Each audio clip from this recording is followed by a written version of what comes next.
یہ منافقین اللہ کے ساتھ دھوکے بازی کر رہے ہیں، اصل میں اللہ نے ہی انہیں دھوکے میں ڈال رکھا ہے۔ یہ منافقین کون تھے؟ سورہ نساء کی اس آیت نمبر 142 اور اس سے آگے بھی جن آیات کے اندر منافقین کا تذکرہ ہے، جی یہ منافقین عقیدے کے منافق تھے۔ نفاق کی دو قسمیں ہوتی ہیں، ایک ہوتا ہے نفاق اعتقادی اور ایک ہوتا ہے نفاق عملی۔ نفاق اعتقادی کیا ہوتا ہے؟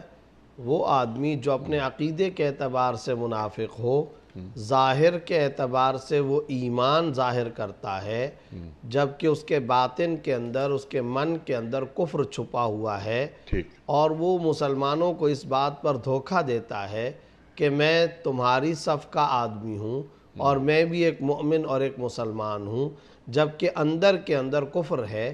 واضح طور پر اس کا شرعی پہلے لمحے میں حکم یہ ہے کہ یہ نہ صرف یہ کہ کافر ہے، بلکہ کافروں کی بھی انتہائی گھٹیا ترین قسم، اور وہ والی قسم کہ آگے ہی اگلی آیات کے اندر اللہ نے ان کی سزا بیان کی کہ ان المنافقین فی الدرک الاسفل من النار، اللہ اکبر، جو جہنم کے سب سے زیادہ پست ترین، نچلے ترین طبقے کے اندر عذاب سہیں گے، وہ یہ منافق ہوں گے۔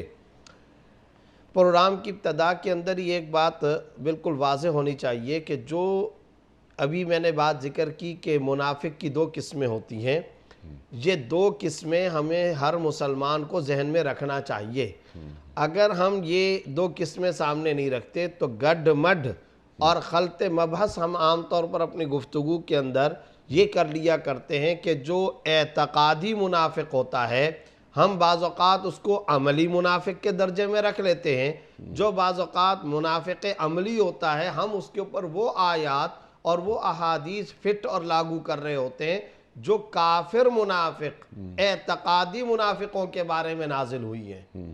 مثال کے طور پر ہمارے مسلمانوں میں سے کوئی ایک مسلمان ہے، وہ مسلمان کسی کو دھوکہ دیتا ہے اور ہم فوراً اپنے ذہن کے اندر اپنی زبان پر یہ بات لے کر کے آتے ہیں کہ یہ تو منافقت ہے، دھوکہ ہے، جھوٹ ہے اور یہ منافق ہے۔ اب جیسے ہی ہم نے یہ بات کہی تو فوری بعد ہم یہ والی آیات اور وہ جو منافق عقیدہ، منافق اعتقادی والی آیات اور وعیدیں اور احادیثیں ہم وہ مسلمان پر لاگو کرنے لگ جاتے ہیں۔ پہلے لمحے کے اندر فرسٹ سٹیپ پر ہمیں یہ بات طے کر لینی چاہیے کہ اس طرح خلط مبحث کرنا، گڑمڑ کرنا بہت زیادہ غلط ہے اور ایک سنگین ترین فحش غلطی ہے۔ وجہ اس کی یہ ہے کہ ایک آدمی منافق نہیں ہے اعتقاد کے اعتبار سے، کافر نہیں ہے، مسلمان ہے، اور وہ مسلمان جھوٹ بولتا ہے، وعدے کو پورا نہیں کرتا، امانت رکھوائی جاتی ہے تو خیانت کرتا ہے۔